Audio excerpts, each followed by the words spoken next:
내가 아이를 막 야단치는데 옛날에 우리 엄마가 야단치던 거가 똑같이 하고 있어. 그 이야기는 그 사람의 무의식의 세계에 이미 엄마와 똑같은 의식이 들어가 있다, 무의식이 들어가 있다는 거죠. 그래서 그 엄마의 이야기를 벗어날 수 없는 거죠. 그 무의식의 세계는 우주의 진화 과정, 생명의 진화 과정, 인간의 진화 과정이 그대로 들어있다는 겁니다. 또한 아이가 태어나서부터 종교를 가지면서 관습이나 문화에 의해서 개인의 경험에 의해서 이 무의식의 세계가 구성이 된다는 겁니다. 그 무의식의 세계를 우리는 무시하고 지금까지 알아보려고도 하지 않은 거죠. 그만큼 우리 인간이 가지고 있는 세계를 너무 한쪽에 의식에 의존한 거죠. 인간은 이렇게 의식 구조가 형성되어 있습니다. 이 의식은 우리 오감을 통해서 받아들이죠. 오감을 통해서 모든 것을 받아들이게 되어 있는데 이 오감이 내가 모르는 사이에 어떤 것을 판단한다는 겁니다. 어떤 사람이 돌을 들고 가게 되면 그 돌이 무기로 볼 것인지 아니면 공구로 볼 것인지 그 사람의 무의식의 세계가 어떻게 형성되어 있느냐가 그 돌을 판단하는 거죠. 그만큼 그 돌을 보는 데는 그 사람의 과거의 무의식의 세계가 좌우한다는 겁니다. 이렇게 무의식의 세계가 의식을 감싸고 있죠. 이런 상태에서 사람들은 이게 돌이다 아니면 무기다 아니면 공구다를 판단하는 겁니다. 자, 우리는 그런 무의식이 인간의 무의식의 세계가 그렇게 광활하고 이 우주처럼 넓은데 그 무의식에서 내가 내 자신을 찾기 위해서는 소외현상이라는 것을 거쳐야 된다는 겁니다. 인간은 소외현상을 거치지 않으면 자신을 찾을 수 없습니다. 우리가 어렸을 때 부모들을 보면서 이런 생각을 했을 겁니다. 우리 엄마는 왜 저렇게 살지? 난 왜 이렇게 태어났지? 난 왜 이런 걸 할 줄 모를까? 난 공부를 왜 못하지? 이런 현상들이 소외현상이라는 겁니다. 내가 나를 의식하는 거죠. 그런 과정에서 나를 찾아간다는 겁니다. 나를 찾기 위해서는 가장 좋은 방법이 고생하는 겁니다. 인간이 고생하지 않으면 밑바닥 생활을 겪어보지 않으면 내가 누구인지 내가 어떤 사람인지 고민하지 않는다는 거죠. 그래서 나를 찾기 위해서는 필히 이 소외 과정을 거쳐야 된다는 겁니다. 자아 형성 과정. 우리가 어릴 때 엄마의 뱃속에서 태어나죠. 이 엄마의 뱃속에서 태어나면서 우리의 왜 이렇게 빨리 넘어가죠? 자, 우리가 어릴 때 엄마의 뱃속에서 태어납니다. 뱃속에서 태어나서 4살, 7살을 거치면서 엄마로부터 벗어나려고 하죠. 내가 의식이 성장하면서 나라는 것이 형성되면서 엄마로부터 벗어나려고 합니다. 그러면 엄마는 너 그렇게 살면 안 돼 하고 자꾸 나를 묶어버리죠. 그러면 그럴수록 아이들은 또다시 자기 엄마에게 벗어나려고 하는데 소심한 아이거나 강한 엄마 밑에서 자란 아이들은 이 자기 자신을 소외 현상을 겪지 않고 그냥 4세, 7세를 누르는 상태에서 지나가게 되죠. 자기를 찾는 이 과정을 엄마들은 넌 왜 그따위로 살아? 내 방식대로 살아. 그러고 또다시 억누릅니다. 그 억누르는 것을 엄마들은 우리 애가 착해서 그래도 내 말을 잘 들어라고 판단하는데 그렇게 되면 아이의 행복은 끝난다는 겁니다. 아이의 행복을 위해서라면 아이의 말을 들어줘야 되죠. 그리고 이 아이가 다시 사춘기가 되면서 또다시 엄마를 보죠. 엄마로부터 또다시 벗어나려고 합니다. 엄마한테서 우리 엄마는 계모야. 우리 엄마는 나를 위해 도대체 뭘 해준 거야?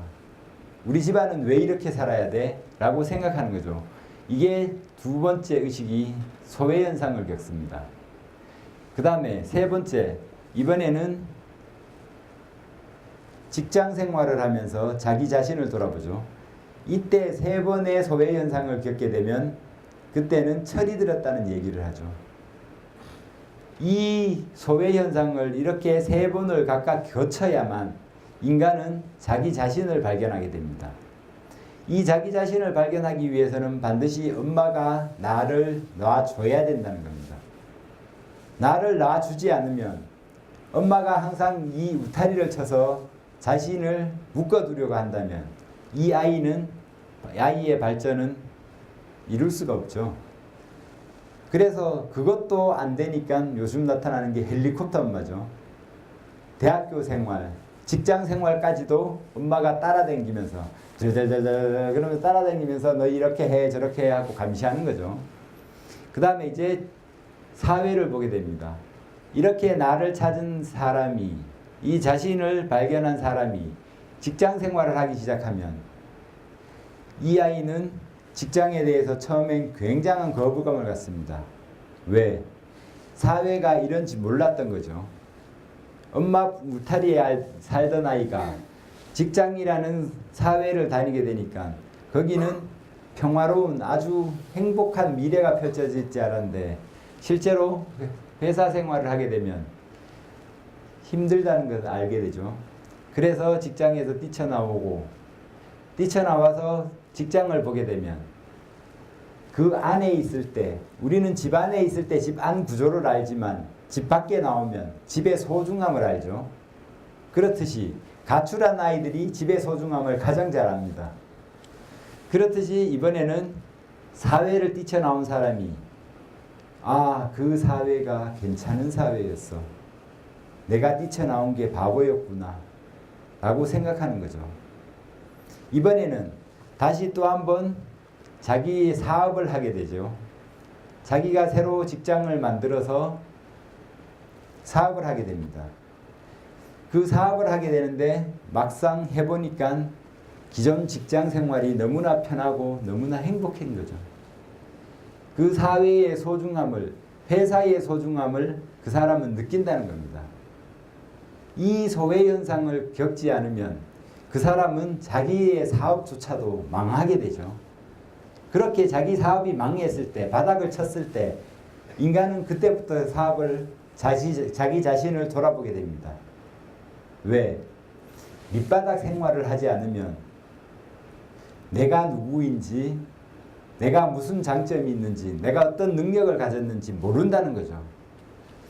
이렇게 엄마한테 벗어나는 것도 세 번이고 사회로부터 내가 벗어날 수 있는 것도 세 번의 경험을 해야만 비로소 내가 뭘 위해 살아가야 되는지, 내가 뭘 위해 평생을 소비해야 되는지 그 자기 자신을 돌아보게 된다는 겁니다. 이것이 자아 형성 과정이죠. 이제 무의식을 인간들은 말합니다. 몰입하라. 절대 포기하지 마라. 책을 읽어라. 노력하라. 최선을 다하라. 과연 이런 것들이 여러분이 해봤을 때 성공하던가요? 성공해요? 성공하지 않죠? 절대 안 되죠. 왜? 내 무의식의 세계는 그 사람들과 다르게 형성되어 있다는 겁니다.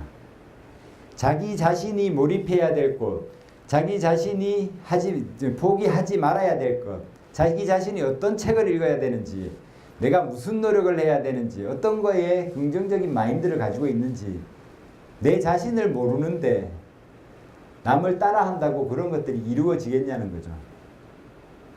남이 돈을 번 직업을 가지고 나도 할 수 있을 거라고 누구나 뛰어들지만 그 중에 성공하는 사람은 단 1%입니다. 왜? 1%의 사람만이 자기 자신을 만들어 가거든요.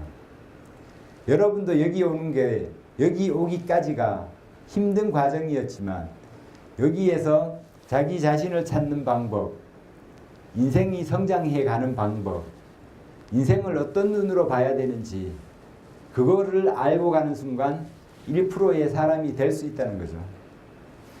이렇게 이 내 무의식의 세계가 어떻게 형성되었는지 알지도 못한 상태에서 아무리 따라해도 인간은 똑같은 길을 갈 수 없다는 겁니다.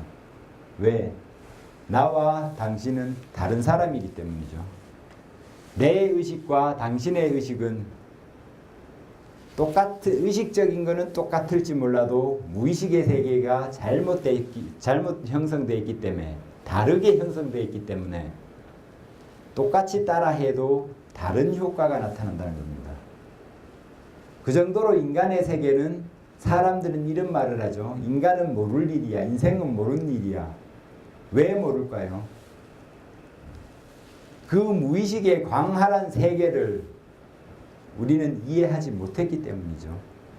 이 150억 년이라는 긴 세월을 인간의 무의식의 형성 과정으로 해왔는데 우리는 단순한 그 빙하의 상위 부분, 그 의식의 세계만 보고 내가 내 인생을 바라본다는 거죠. 그래서 인간은 이 무의식의 세계로 통해서, 이 진화의 과정을 통해서 인간은 최정점에 와 있습니다. 진화의 과정에 제일 앞장서 가는 거죠. 그렇다면 이 진화의 과정은, 이 인간이 되기까지 과정은 무엇이었을까요? 이 진화의 과정의 맨 끝에 인간이 있다고 사람들은 말하지만 그 인간이 최정점에 와 있기 때문에 사람들은 이 우주의 형성이 인간을 위해 탄생했다고 믿습니다. 그래서 사람들은 말하죠. 그거는 신의 이야기야. 과연 신의 이야기일까요? 여러분은 진화론을 믿습니다. 틀렸다고 말하는 사람은 아무도 없습니다. 그 맨 끝에 인간이 와 있기 때문에 그거는 신의 거대한 플랜이라고 말합니다. 하지만 15,000년이 지난 후 신인류가 나타났을 때 그때도 신의 설계였을까요? 신의 플랜이었을까요? 그리고 15,000년 전 호모사피엔스가 신의 플랜이었을까요? 아니라는 겁니다. 그리고 인간은 이 진화 과정이 있었기 때문에 자연 속에서 푸근함을 느낍니다. 엄마의 푸근함을 자연 속에서 느끼죠. 그러면서 인간은 자연 치유법을 만들어냅니다. 자연 속에 들어가면 암도 고칠 수 있다는 말을 하죠. 그 정도로 인간은 많은 것을 자연 속에서 얻어내죠. 그리고 부처를 믿는 사람들은 말하죠. 누구나 부처가 될 수 있다고. 근데 누구나 될 수 있을까요? 누구나 될 수 있는 것이 아니라 그 부처가 누구나 될 수 없다는 것을 사람들은 압니다. 근데 그 사람들은, 그 종교를 믿는 사람들은 뭐라고 말하죠? 지성이 적어서, 지성이 적기 때문에 당신은 부처가 안 되는 거야. 과연 인간이 부처가 될 수 있을까요? 그건 여러분의 생각으로 여러분이 판단할 일입니다. 자, 그러면 잠시 제가 그 자료를 비디오를 통해서 보겠습니다. 동영상을 한 3분간 보겠습니다.